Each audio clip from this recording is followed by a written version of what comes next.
Okay, so today I want to talk about something that I think most people are not seeing clearly yet. And I mean that very literally, because when you watch the news, when you watch CNN, when you watch Fox News, when you watch the BBC, what do you see? You see a war between America and Iran, two countries, one conflict. But I want to show you today that this framing is completely wrong, because what Iran just did, and I want to be very specific about this, is not just fighting a war. What Iran just did is spring a trap, and this trap does not just catch America. This trap pulls China into a direct confrontation with America. And once you understand how this trap works, once you see the structure of it, you will understand why I believe we are now closer to a world war than at any point since 1945. Okay, so let's begin. And as always, I want to start with a thought experiment, because I think thought experiments are the best way to understand complicated things. Okay? So imagine you are playing chess, okay? And your opponent is much stronger than you. He has more pieces, he has more experience, he has more resources. If you play a normal game of chess, if you try to fight him piece by piece, you will lose. There is no question about that. So what do?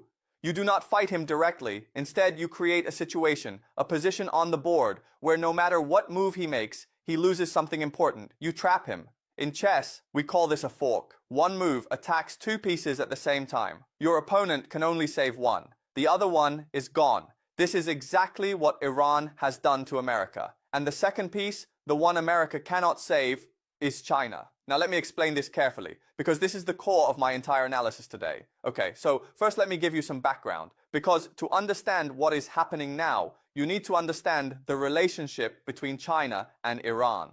And this relationship is much deeper than most people realize. In 2021, China and Iran signed a 25-year cooperation agreement, okay? This is a very important agreement. Under this agreement, China committed to investing $400 billion into Iran's infrastructure, roads, railways, ports, energy facilities. In exchange, Iran agreed to supply China with heavily discounted oil for 25 years. Okay? So China gets cheap oil. Iran gets investment and economic survival. It is a deal that benefits both sides enormously. Now here is the key number I want you to remember. China currently imports approximately 5.4 million barrels of oil per day through the Strait of Hormuz. Let me say that again. 5.4 million barrels per day through the Strait of Hormuz, which Iran now effectively controls. Think about what this means. China's entire industrial economy, its factories, its supply chains, its manufacturing base, which produces goods for the entire world, runs on oil. And the majority of that oil comes through a strait that Iran controls. This is not a minor detail. This is a strategic dependency of the most profound importance. Okay? So now let me ask you a question. And I want you to think about this very carefully. If you are China, if you are sitting in Beijing watching this war, what is your primary concern? Some people say, well, China is happy. Iran is fighting America. China's enemy is being weakened. Okay, that is one way to look at it. And on the surface, yes, there are some benefits for China. America is being drained militarily. America is being weakened economically. America's credibility in the world is collapsing in real time. But here is the problem. Here is the fork in the chess game. China's oil supply is being disrupted. China pre-purchased oil in the first 2 months of 2026. China's oil imports surged 16% as it tried to build stockpiles, okay? So China was smart. China saw this coming.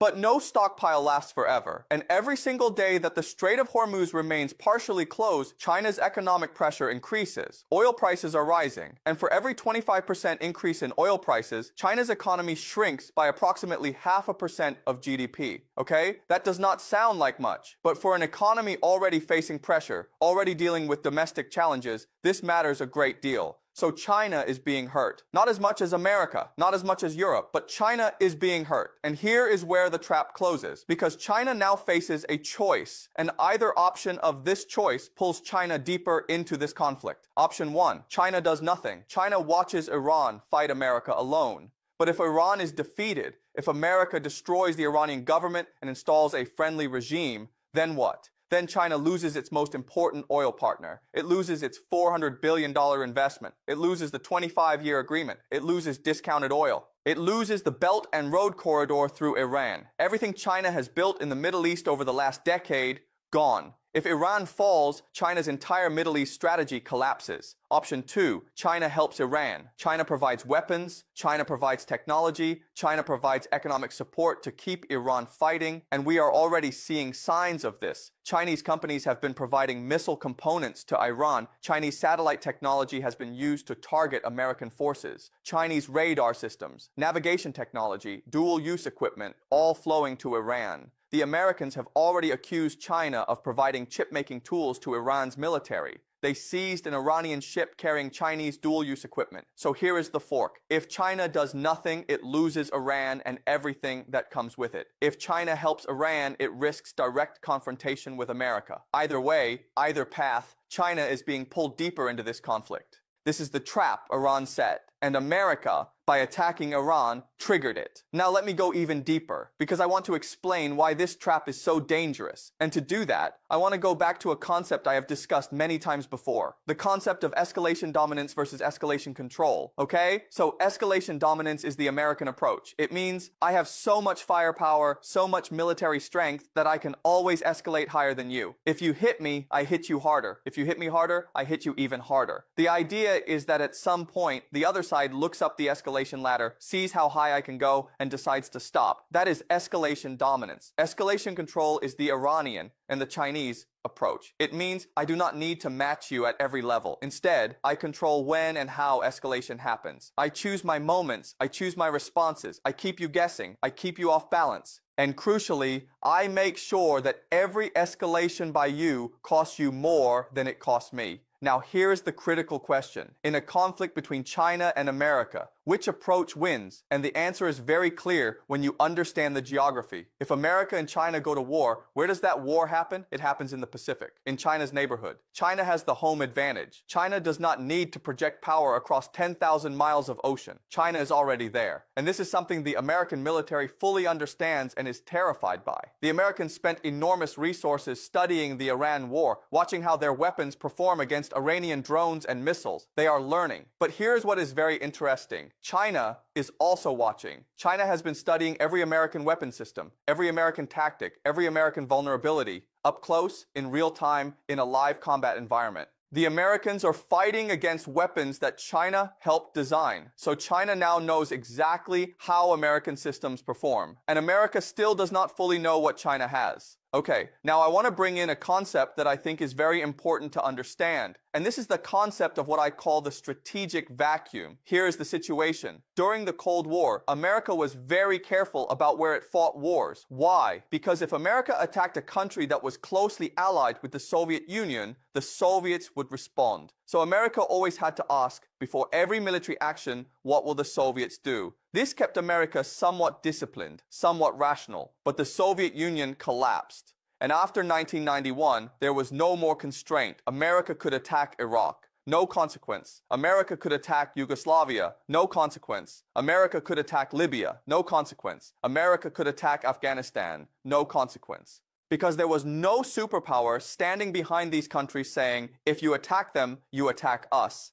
And this is exactly the situation that lured America into attacking Iran. There was no Chinese military presence in Iran. There were no Chinese soldiers on Iranian soil. So America thought, okay, we can hit Iran. China will complain diplomatically. China will call for a ceasefire, but China will not fight. And on the surface, this seems correct. China has not sent troops. China has not declared war. China is officially neutral. But here is what is actually happening underneath the surface. And this is the most important thing I will say today. China is fighting this war, just not the way America expects. China provided the satellite that Iran used to monitor American military positions for strikes. Chinese radar systems enhanced Iran's electronic warfare capabilities. Chinese missile components flow through third countries into Iran's stockpiles. Chinese geospatial intelligence companies tracked American forces and sold that data to Iranian proxies. Chinese Beidou navigation technology, China's version of GPS, is being used by Iran to direct missile attacks across the region. This is not neutrality. This is warfare by proxy, warfare by supply chain, warfare by technology transfer, and it is working. It is working because America cannot directly punish China for it. Without opening a second,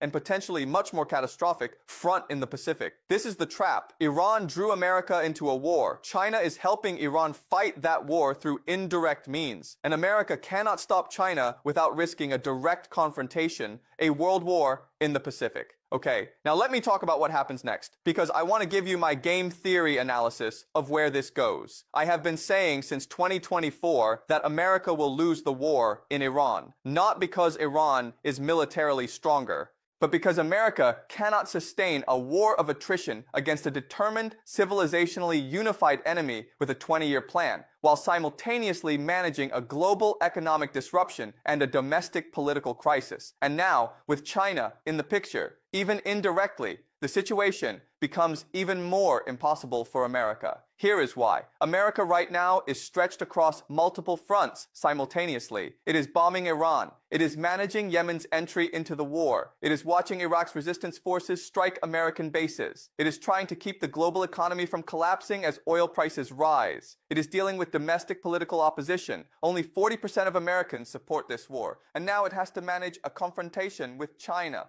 the world's second largest economy, without triggering a full Pacific war. Each of these problems individually is manageable. Together, they create what I call a strategic overextension, a situation where the empire is being pulled in too many directions at once and cannot focus its resources effectively on any single problem. And strategic overextension is how empires fall, not from a single decisive defeat, but from being pulled apart slowly from multiple directions simultaneously. Let me give you a historical parallel, because I always come back to history. Think about the British Empire at the end of World War II. Britain won the war. Britain was on the winning side, but the cost of fighting that war, the financial drain, the military overextension, the political exhaustion, was so enormous that within 20 years, the British Empire had collapsed. India independent, Africa decolonized, the Middle East gone. The empire that won the war lost everything else in the process. America today is in a similar position. It may win individual battles in Iran. It may destroy Iranian military infrastructure. It may even temporarily reopen the Strait of Hormuz.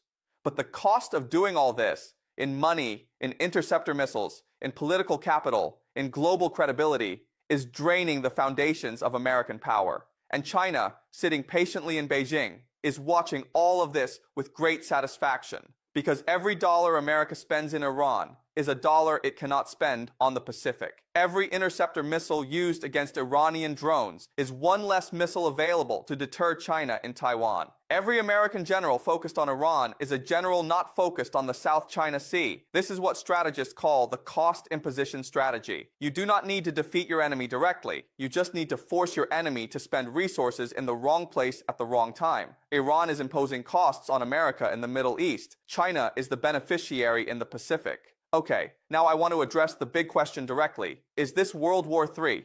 And I want to be very careful about this because I do not want to be sensational. I do not want to just say scary things to get views, okay? I want to think about this seriously. So let me define what I mean by World War III, because I do not mean, necessarily, a war where China and America directly exchange missiles or soldiers. That may or may not happen. What I mean by World War III is a structural confrontation between the two great powers, America and China, that reshapes the entire global order. A confrontation that draws in multiple countries, multiple theaters, multiple economic systems. A confrontation that, when it is over, leaves the world fundamentally different from how it was before. By this definition, yes, I believe we are in the early stages of World War III right now. Here is my reasoning. The war in Iran is not really about Iran. Iran is the battlefield. The real conflict is between two visions of how the world should be organized. On one side, the American vision, dollar dominance, Western financial institutions, American military bases controlling the choke points of global trade, petrodollar recycling keeping the American economy afloat. On the other side, the Chinese vision, a multipolar world, the Belt and Road, the North-South trade corridors, the yuan replacing the dollar for oil transactions, Chinese infrastructure connecting Eurasia to Africa, to the Indian Ocean. These two visions cannot coexist. One must win, and the Iran war is the first major direct collision between these two visions. And here's what makes it World War III specifically. Because of the positions of the other major powers. Russia is effectively on Iran's side. Russia provides energy. Russia provides diplomatic cover in the UN Security Council, where it has vetoed resolutions against Iran alongside China. Russia benefits every day that America is distracted in the Middle East and not focused on Ukraine or Eastern Europe. India is trying to stay neutral, but India is buying Iranian oil through back channels. India is part of the north-south transport corridor that connects Russia through Iran to Indian ports. India's economic interests are being affected by the disruption of Gulf trade. Europe is following America,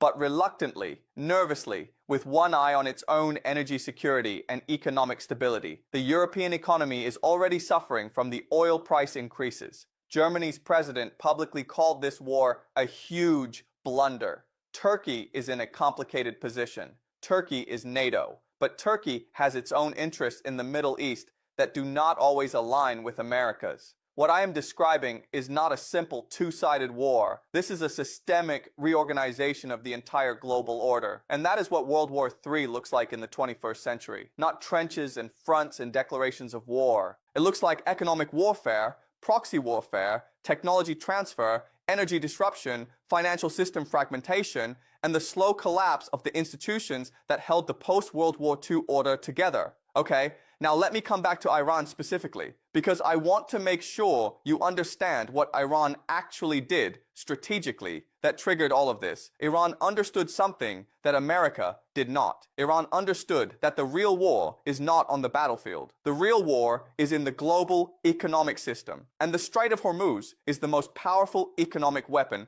on the planet. Think about it. The Strait of Hormuz is a narrow stretch of water, about 33 kilometers wide at its narrowest point. 20% of the world's oil supply passes through it. 5.4 million barrels of Chinese oil per day. Europe's energy supply, Japan's industrial fuel, South Korea's manufacturing base. All of it flows through this tiny strait. And Iran controls the shores on one side. Iran has missile bases, drone factories, naval assets positioned throughout the Persian Gulf. And crucially, Iran controls this strait from deep inside its own territory, from underground bases inside mountains that America has not been able to destroy despite weeks of bombing. By threatening the Strait of Hormuz, by demonstrating that it can disrupt global oil flows, Iran did not just threaten America's war effort, Iran threatened the entire global economy. And in doing so, Iran forced every major power, China, Russia, India, Europe, to have a stake in how this war ends. This is geopolitical genius, because now America cannot just fight Iran. America has to manage the reactions of every other major power simultaneously. China is supplying Iran indirectly. Russia is providing diplomatic cover. India is quietly buying discounted oil. Europe is nervous and divided. And all of these powers have different interests and different red lines. America has to satisfy all of them simultaneously while also trying to win a military campaign. It is impossible. Okay, so let me give you my final analysis, my prediction, because I know that is what you are here for. I have 3 predictions, and as always, these are not prophecy. These are structural analysis, game theory applied to historical patterns. Prediction 1. America will eventually be forced to accept an exit from this war that looks like a negotiated settlement, but is actually a strategic retreat. Why? Because the economic and political cost of continuing this war will become unsustainable. Not in 20 years, I think within the next year or 2. The interceptor missiles are running out. The political will is running out. The money is running out. And the oil price disruption is creating an economic crisis that affects American voters directly. Prediction 2. China will emerge from this war significantly stronger, not because China fought, but because China let America fight while China quietly secured its position. China will inherit Iran as an economic partner, fully embedded in the Belt and Road. China will take control of the Middle East's data infrastructure, AI centers, surveillance systems, 5G networks, as Gulf states, nervous about American reliability, turn to China for technology. China will become the primary mediator and the dominant economic power in the Middle East, without firing a single bullet in anger. Prediction 3, and this is the big one. The dollar-based global financial system, the petrodollar, will be permanently weakened by this war because the Gulf states, Saudi Arabia, UAE, Kuwait, will look at what happened and ask themselves a question. If we rely on America for our security, and America starts a war that puts our water supplies, our oil installations, and our cities at risk, is American security worth having? The answer, I believe, will increasingly be no. And as Gulf states look for alternatives, as they diversify their partnerships toward China and toward neutral powers, the foundation of dollar dominance begins to erode. This is the long-term consequence of what Iran just did. Iran did not just fight a war. Iran triggered a reorganization of the entire global order. Iran forced the confrontation between American hegemony and Chinese ambition that was always coming, but perhaps would have waited another decade. Iran pulled that confrontation forward into the present. And America, by attacking Iran without a plan, without political will, without manufacturing capacity to sustain the campaign, without allies willing to fight, walked straight into the trap. The fork in the chess game is closed. America cannot save both pieces. It cannot maintain its position in the Middle East and simultaneously contain China in the Pacific. It does not have the resources, the political will, or the strategic clarity to do both. And so, as I have said since 2024, America will lose this war. Not on the battlefield necessarily, but in the wider strategic sense, in the global order, in the financial system, in the balance of power between East and West that will define the 21st century. Okay? So that is my analysis for today. I want to be very clear. This is intellectual speculation. This is game theory applied to structural history. This might not happen exactly as I described. History is not perfectly predictable, but I believe the structural forces I am describing are real, and I believe they are powerful, and I believe that if you understand them, you will understand what is happening in the world much better than you would by watching cable news.